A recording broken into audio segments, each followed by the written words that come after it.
how to manage unoriginal content on Facebook. And okay guys, here in your mobile phone, go to Facebook application. And Facebook homepage, go to menu on the lower right side on your screen, tap menu. Here in menu, go to gear icon on the upper right side on your screen, tap gear icon. Here in settings and privacy and preference section, you can see here the content preferences. Okay, you can tap this.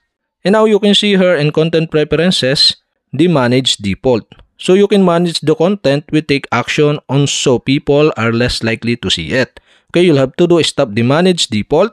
And you can see here the unoriginal content and problematic sharing. And the unoriginal content and problematic sharing is set into default. Okay, you can manage this by tap the unoriginal content and problematic sharing and the pop-up below are show. Now you can set the unoriginal content and problematic sharing.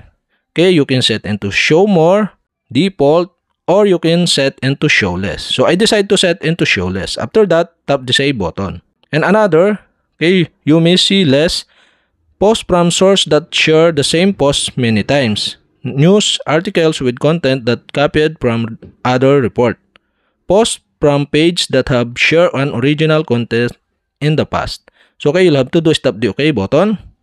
And that's it. Okay, we have successfully managed the unoriginal content and problematic sharing on Facebook. And okay guys, if you have a question, kindly comment below.